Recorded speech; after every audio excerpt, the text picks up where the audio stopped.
लेकर चलते हैं, रिजल्ट घोषित किया जा रहा है। सम्मिलित हैं सभी परीक्षार्थी परीक्षा में उत्तीर्ण घोषित किए जाते हैं। अतः परीक्षा परिणाम 100% है। इस वर्ष कोविड-19 महामारी के कारण 10वीं की परीक्षा निरस्त करते हुए आंतरिक मूल्यांकन के आधार पर परीक्षा परिणाम घोषित किए गए हैं। जो विद्यार्थी आंतरिक मूल्यांकन में सम्मिलित नहीं हुए उन्हें न्यूनतम उत्तीर्ण अंक देकर परीक्षा परिणाम घोषित किया गया है। अतः सभी विद्यार्थी उत्तीर्ण हो गए हैं। उत्तीर्ण परीक्षार्थियों में 4,40,393 छात्र प्रथम श्रेणी में उत्तीर्ण हुए हैं, जो कुल घोषित परिणाम का 96.81% है। द्वितीय श्रेणी में 9,024 परीक्षार्थी उत्तीर्ण हुए हैं, जो कुल सम्मिलित परीक्षार्थियों का 1.96% और तृतीय श्रेणी में 5,676 परीक्षार्थी उत्तीर्ण हुए हैं, जो कुल सम्मिलित परीक्षार्थियों का 1.23% है। प्रथम श्रेणी में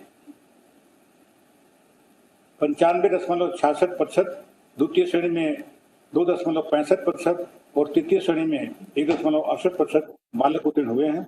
इसी प्रकार प्रथम श्रेणी में 97.90%, द्वितीय श्रेणी में 1.30% और तृतीय श्रेणी में 0.80% बालिकाएं उत्तीर्ण हुई हैं। इस वर्ष आंतरिक मूल्यांकन के आधार पर परीक्षा परिणाम जारी किए गए हैं।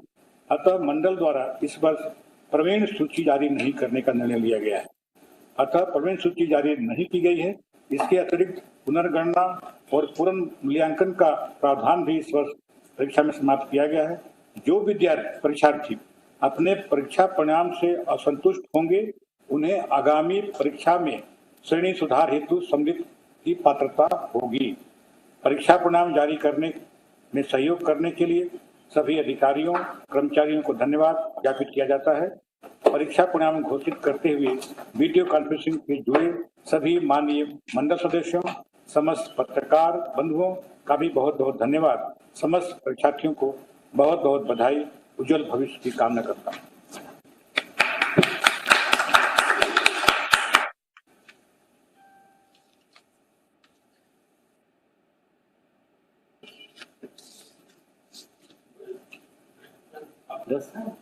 धन्यवाद करवा देते हैं अपने सब हो गया।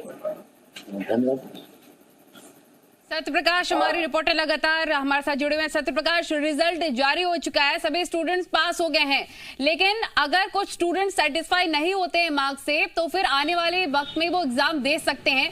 ये जानना चाहेंगे कि उस टाइम पीरियड का गैप कितना होगा, स्टूडेंट्स कब तक एग्जाम देकर अपने जो मार्क्स हैं जिसे वो सेटिस्फाई नहीं है वो अंक वो प्राप्त कर सकते हैं। देखिए, अभी चूंकि रिजल्ट जारी हुआ है, अंक सूची इसके बाद आएगी। उस अंक सूची के आधार पे अगर कोई स्टूडेंट, कोई परीक्षार्थी संतुष्ट नहीं रहता है तो वो फिर विशेष परीक्षा के जरिए उस पर क्लेम कर सकता है और विशेष परीक्षा के जरिए वो फिर से उस पर परीक्षा देकर और वो अपने प्राप्तांक जो है, नए प्राप्तांक जो है वो प्राप्त कर सकता है। लेकिन इसके लिए अभी टाइम शेड्यूल जो है वो डिसाइड नहीं किया गया है। मतलब कि अभी चूंकि कोरोना गाइडलाइन के तहत या अभी तमाम एहतियातों के तहत जो लॉकडाउन की स्थिति है, वैसे में तमाम परीक्षाओं को रद्द किया गया है। स्कूल्स भी सारे बंद किए गए हैं। सत्यप्रकाश, क्योंकि इंटरनल असेसमेंट के आधार पर मार्क्स दिए गए हैं तो उत्तीर्ण कौन रहा है, किस हिसाब से मार्क्स मिले स्टूडेंट्स को, ये भी बताइए कैसा रहा रिजल्ट।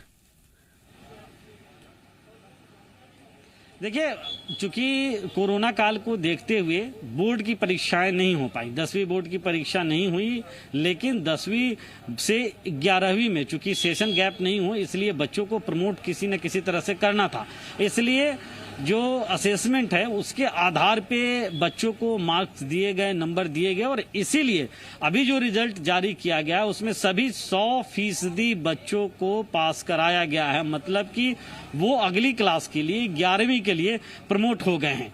अब 11वीं के लिए वो प्रमोट हो गए हैं, लेकिन इसके साथ साथ ये ज़रूरी था कि असेसमेंट के आधार में भी ऐसा नहीं हो सकता कि सभी बच्चे एक ही बराबर के हो। तो इस तरह से ये देखने को मिला है कि 95% से ज़्यादा बच्चे फर्स्ट डिवीज़न से पास किए हैं, लेकिन 2% से ज़्यादा बच्चे सेकेंड डिवीज़न से भी पास किए हैं और थर्ड डिवीज़न से भी पास करने वाले हैं। लेकिन ये बहुत बड़ा जो परसेंटेज है फर्स्ट डिवीज़न का वो है, क्योंकि अब तक नॉर्मली एग्जाम्स देके, मतलब फिजिकल एग्जाम देके जब बच्चे पास करते हैं तो कभी भी 90% से ज़्यादा फर्स्ट डिवीज़न से बच्चे पास हो ऐसा रिजल्ट नहीं देखने को मिला था। लेकिन असेसमेंट के आधार पे जो हुआ है इसमें 90% से 95% से ज़्यादा जो बच्चे हैं वो फर्स्ट डिवीज़न से पास हुए, ये अपने आप में एक बड़ा आंकड़ा है और इसकी एक बड़ी वजह जो असेसमेंट है वो कहीं ना कहीं देखी जा रही है। दूसरी तरफ बच्चे अब अपना मार्कशीट जो है वो वेबसाइट जो माध्यमिक शिक्षा मंडल की तरफ से जारी किया है उस पर जाकर देख सकते हैं, अपने मार्कशीट को देख सकते हैं, किस विषय में उन्हें कितना नंबर मिला है ये देख सकते हैं। क्योंकि पास सभी बच्चे हुए हैं, लेकिन अब मानिए जिनको सेकंड डिवीजन मिला है, जिनको थर्ड डिवीजन मिला है, उनको ऐसा लगता है कि नहीं, उन्होंने जो परीक्षा दिया था उस परीक्षा में उन्होंने इतनी बढ़िया से लिखावट अपनी की है कि उन्हें फर्स्ट डिवीजन आना चाहिए, लेकिन उन्हें सेकंड या थर्ड डिवीजन आया था। तो वो जब उसके लिए व्यवस्था चूंकि बनाई गई है कि वो आगे क्लेम कर सकते हैं, वो फिर से परीक्षा दे सकते हैं और उनकी फिर से वैल्यूएशन होगा, लेकिन उसके लिए तारीखों की घोषणा जिस तरह से होगी उस हिसाब से वो फिर उसमें प्रिपेयर होकर बैठ सकते हैं और फिर से क्लेम कर सकते हैं। लेकिन फिलहाल अपने अपने अंक जो है वो माध्यमिक शिक्षा मंडल की ओर से जारी वेबसाइट पे देखे जा सकते हैं। सभी बच्चे प्रमोट हो गए हैं अगली कक्षा के लिए, कोई फेल नहीं हुआ, चूंकि एक बड़ा जो है वो बच्चों का बच्चे जो हैं वो फेल हुआ करते थे और ऐसे में कई दफ़ा जो है अगर रिजल्ट बहुत बढ़िया नहीं हुआ करती थी तो सवाल भी उठा करता था कि